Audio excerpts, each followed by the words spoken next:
Allez, c'est parti. Donc, on va corriger le cas de Imagine. Alors, on reprend depuis le début. On nous a dit que Imagine elle a un salaire de base de 30% au-dessus du SMIC. Alors, déjà, en base ou nombre, hein, on va mettre 151,67 €. Elle est à 30% au-dessus du SMIC. Donc, j'ai le SMIC à 11,88 € que multiplie 1,30. Ça va nous faire un taux horaire de... La calculette n'était pas prête, bien sûr. 11,88 par 1,30. Ça fait 15,44. Que multiplie 151,67 €, ça nous fait 2341,78. À côté de ça, on nous dit dans le texte qu'elle a le droit à une prime d'ancienneté de 1% par année, qu'elle est rentrée au 1er janvier 2020. Ça fait qu'elle a droit donc à 5% d'ancienneté, applicable sur son salaire de base, 2341,78. On calcule, on fait 2341,78 par 5%, ça fait 117,09 €. Il ne nous reste plus qu'à totaliser le salaire de base de 1341,78 et 117,09. J'arrive à 2458,87. Alors, on n'est pas à quelques centimes près, hein. Il n'y a pas de souci. Allez, on va passer maintenant à la partie centrale du bulletin. On va commencer par, moi je vais plutôt en colonne qu'en ligne, hein, parce que je les connais par cœur, donc pour aller plus vite. Dans les bases, la maladie maternité, je sais que c'est sur la totalité du salaire, donc ça ne me pose pas de souci, d'autant plus que cette salariée est très en dessous du plafond qui est à 3 925 au mois d'octobre 2025. Donc, il n'y a pas de souci. À chaque fois, on va prendre la totalité du salaire. La prévoyance sur la tranche A, donc là, on prend le salaire. Il n'y a pas de tranche B parce qu'elle est en dessous de 3 925. On aura l'occasion de voir ça dans un autre cours. La mutuelle, on peut tout de suite renseigner, pourquoi pas, les valeurs du salarié dans la colonne retenue. Hein, faites attention, vous avez une colonne pour les gains en plus et une colonne retenue en moins, et donc 40 € côté employeur. Je continue à descendre. L'accident du travail, je sais que c'est sur la totalité du salaire. Alors, ces informations-là, on les a quand on regarde la grille. Sur la partie droite de la grille, on vous explique cotisation par cotisation sur quoi elle s'applique. Vous voyez ici, assiette, vous avez totalité, tranche A, et la grille que je vous ai donnée vous rappelle les montants. La vieillesse plafonnée, ça c'est pour les gros salaires, hein, quand on va dépasser le plafond, c'est pas le cas de Imagine. La vieillesse déplafonnée, donc là on se pose pas de questions, c'est la totalité du salaire. La retraite tranche 1, la retraite complémentaire, donc là on est hein, sur, non on est sur, oui, la retraite complémentaire, le régime Arco. Donc, on a une tranche 1. Comme c'est un petit salaire à moins de 3 925, il n'y a pas de tranche 2. Pareil pour la contribution d'équilibre général. Donc, on prend le salaire, il n'y a pas de tranche 2. Ah, petit piège. La contribution d'équilibre technique, il est précisé entre parenthèses, supérieur au plafond de sécurité sociale. C'est-à-dire quand le salaire va dépasser 3 925, elle se déclenchera. On va voir qu'elle est un petit peu compliquée, on verra ça plus tard dans d'autres tours. Là, dans les médias, je suis en dessous, donc je n'ai pas à la payer. Les allocations familiales, donc on rentre là dans la grande liste des cotisations exclusivement employeurs. Donc là, c'est sur la totalité du salaire, 2458,87. L'assurance pour la garantie des salaires, pareil. L'assurance chômage, pareil, sur la totalité du salaire. La PEC, ben imagine, elle n'y a pas droit. Elle n'est pas cadre avec son petit salaire. La contribution solidarité d'autonomie, hein, c'est le jour férié qui date d'il y a une vingtaine d'années. Le FNAL, pareil, la totalité du salaire. Ah, contribution au dialogue social pour financer la vie des syndicats. La taxe d'apprentissage, même chose, nous, on est assujettis. La formation, 2458,87. L'effort construction, le transport, vous voyez, c'est assez Facile, c'est tout le temps la même chose. On commence par les bases. Alors, celui-là, je me le garde. Ça, son fonctionnement est particulier, ainsi que la CSG, CRDS déductible. On laisse tomber, à ce niveau-là, on est au premier cours, on laisse tomber tout ce qui est allègement Fillon. Ça fera l'objet d'un autre cours, un peu plus pointu. Allez, on a renseigné ça. On va maintenant tout simplement se mettre dans la case des taux pour le salarié et dans la case aussi du taux pour l'employeur. Et on va les renseigner à chaque fois, les deux taux de cotisation. Allez, la maladie, c'est facile, on l'a vu en cours, il n'y a que l'employeur qui paye. Soit 7%, soit 13%, en fonction du salaire. Là, on est à inférieur à 2,25% le SMIC. Je vous rappelle qu'elle est qu'à 30% au-dessus du SMIC, donc on n'a pas de souci. Et zéro pour, je vais mettre un petit zéro, ça va vous aider, pour le salarié. La complémentaire tranche A, là, voilà la prévoyance complémentaire tranche 1. Donc, elle n'est pas cadre. On va prendre la non-cadre. 0,775 pour la partie salariée et on va mettre 1,605 pour la partie employeur. Il n'y a pas de tranche B, donc on ne se pose pas la question. Le salaire étant trop petit. On arrive à l'accident du travail. Alors, l'accident du travail, il n'y a que l'employeur qui paye. Dans cet exemple que je vous ai donné, on a l'accident du travail qui est de 1,20. Ça peut varier dans une autre entreprise, hein. Là, il fallait bien mettre en taux. J'aurais pu le mettre en vert pour montrer que c'était aussi du spécifique. 1,20 ici en accident du travail. Je continue. La vieillesse plafonnée, puis la déplafonnée. Alors, la plafonnée, je vais chercher dans ma grille. Vieillesse plafonnée, 6,90 pour le salarié. Et pour l'employeur, 8,55. Maintenant, la déplafonnée, je vais mettre 0,40. Et c'est de la recopie, c'est du remplissage, hein.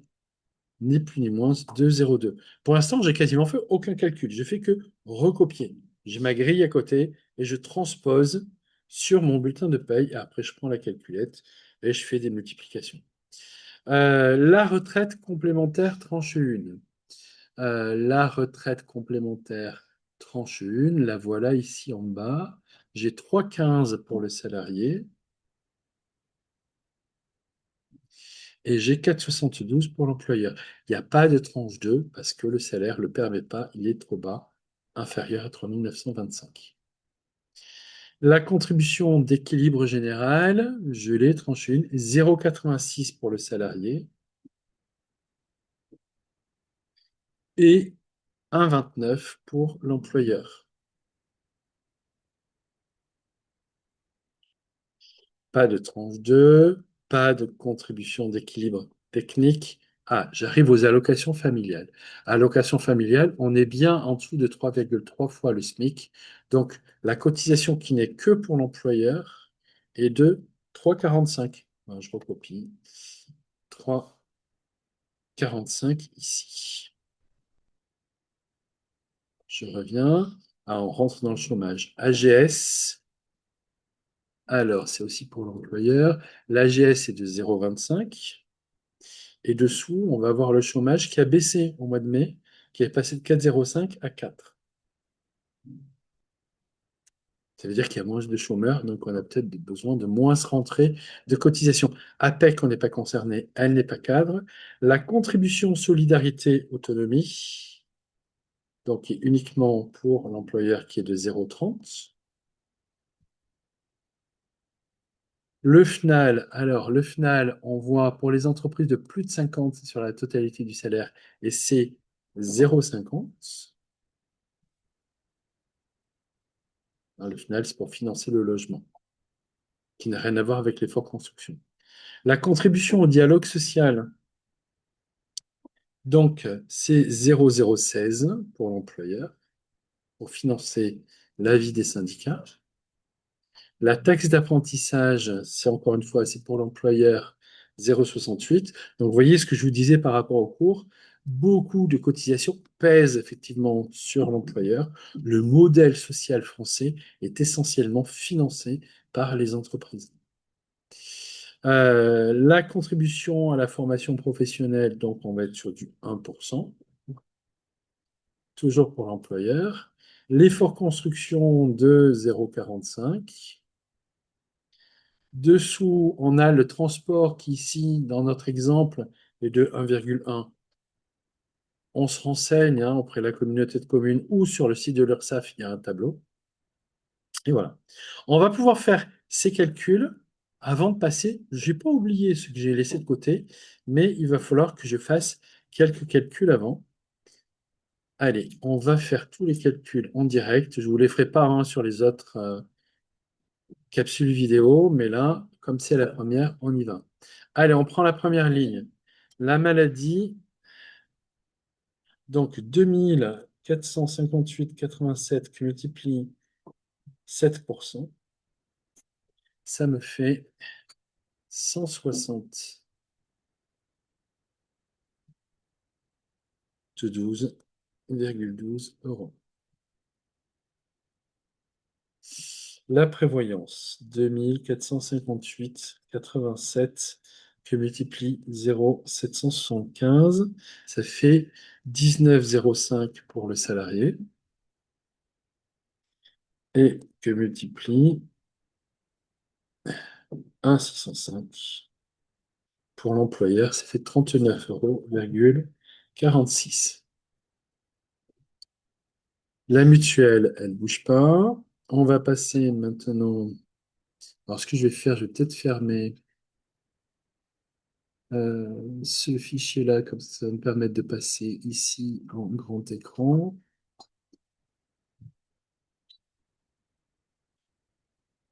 Voilà, on y verra un petit peu mieux. J'ai plus besoin de la table de cotisation.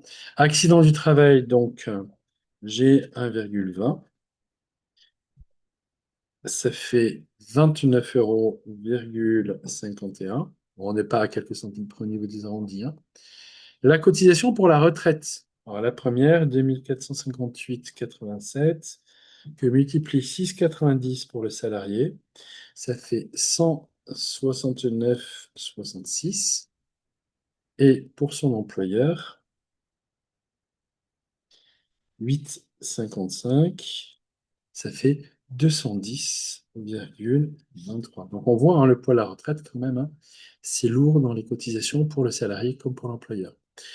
La retraite maintenant, la vieillesse déplafonnée sur la totalité du salaire. Bon, ici, on est en dessous du plafond, donc ça ne change pas grand-chose. On va voir 9,84 pour les salariés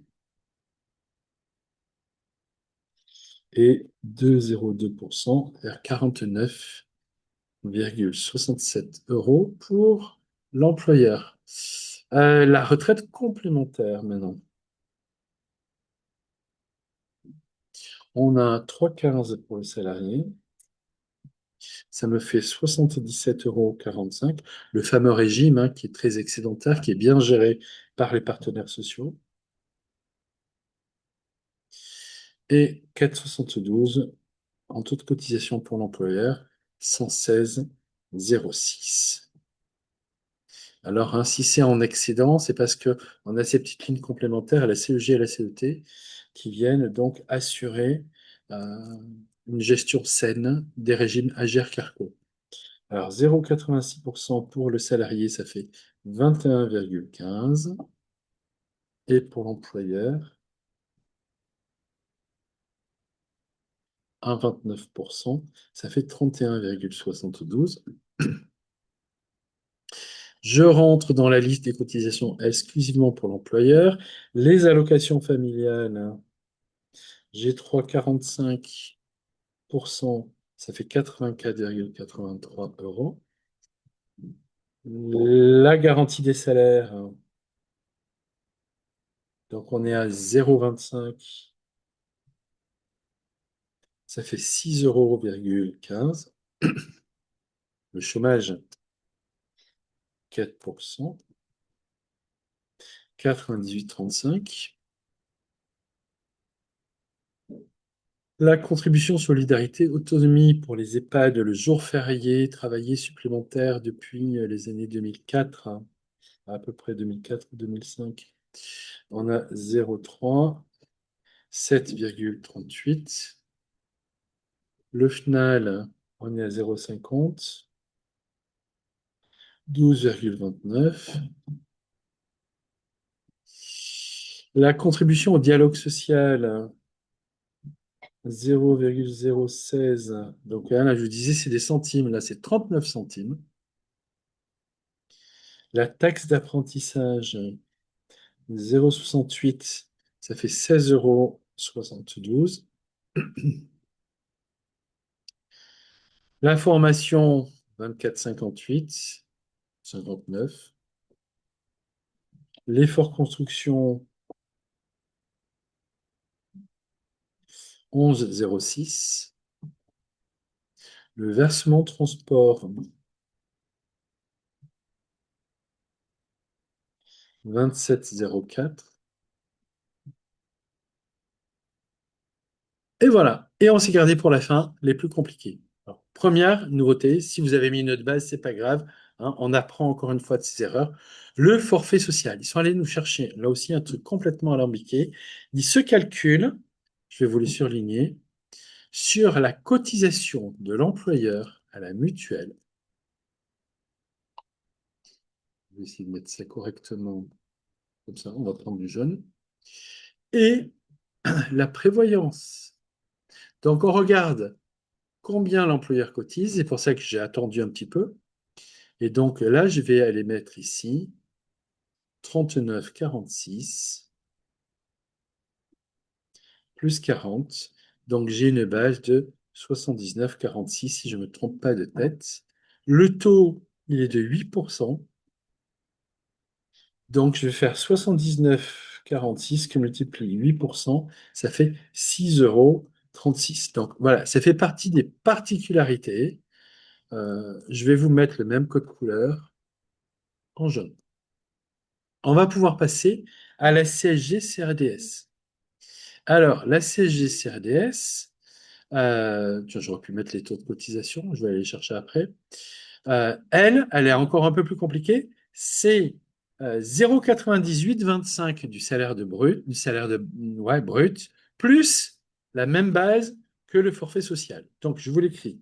C'est le brut que multiplie 0,9825 plus on va dire la base, pour faire simple, hein, du forfait social. Donc, dans notre exemple, ça nous fait, je reprends les 79,46 plus mon brut 2458,87 que multiplie 0,9825. Alors, je m'en excuse, c'est pas moi qui ai fait la loi. Quelquefois, les gens qui décident ça, je sais pas à quel moment de la journée ils le font, mais je supposais qu'ils étaient peut-être un peu fatigués ou très enthousiastes. Alors, voilà une piste peut-être pour simplifier le bulletin. Alors, si on fait le calcul, on a 2458,87 qui multiplie 0,9825 plus à ça, je rajoute 79,46, ce qui me fait une base, si je ne me suis pas trompé, à 2495,30. Alors, si on rattrape, bien sûr, je l'ai fermé, le tableau des cotisations, on va aller chercher donc la CSG CRDS. Si je l'ai ouvert, l'ai-je ouvert? Oui. Donc, on va avoir, vous l'avez, la CSG CRDS.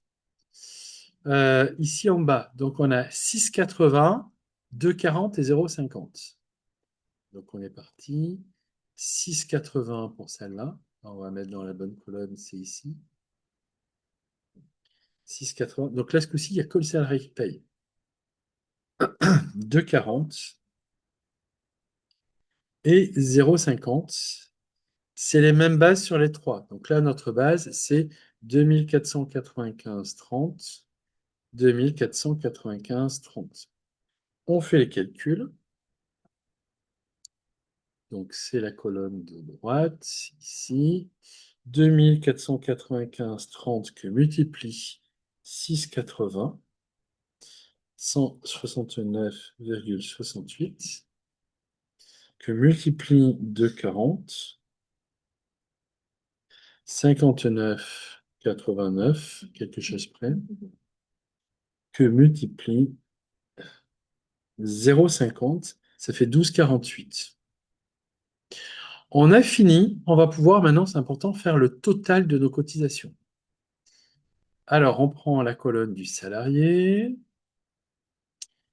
Il a cotisé à quelque chose quand même. Donc ici, j'ai 19,05 de complémentaire de prévoyance, 40 de mutuelle, 169,66 de retraite, 9,84 de retraite déplafonnée, 77,45 de retraite complémentaire, 21,15 de CEG.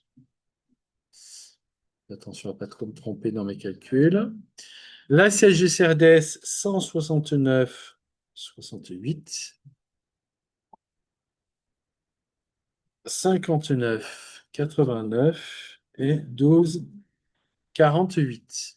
Donc, sauf erreur de ma part, ça nous fait un total de 579,20. Alors, ça va être important pour lui calculer le net à payer avant impôt. Là, c'est simple, on va faire le brut, 2495,30. On enlève les cotisations, 579,20. Il nous reste 1916,10. On verra la suite du bulletin après d'autres cours. Pour l'instant, ce n'est pas nécessaire.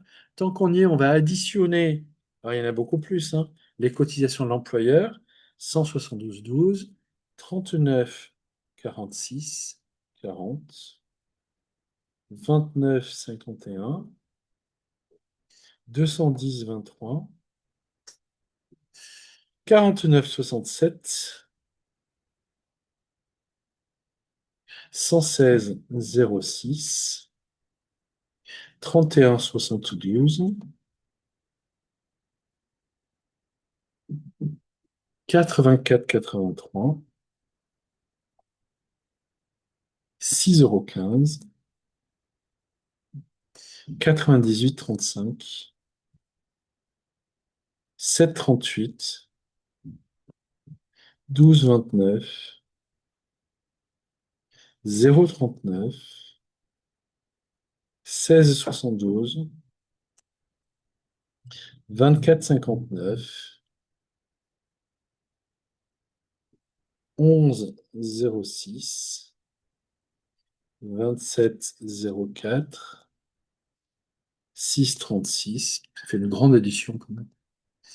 Et théoriquement, on a fini, ce qui nous fait un total de 983,93. L'essentiel du bulletin est fini, hein. J'ai laissé volontairement de côté le sujet des allègements, parce que pour l'instant, c'est prématuré. On en est après tout qu'à notre premier jour de cours. Voilà, je vais arrêter ici la vidéo, donc n'hésitez pas à la regarder et la re-regarder, surtout pour les révisions.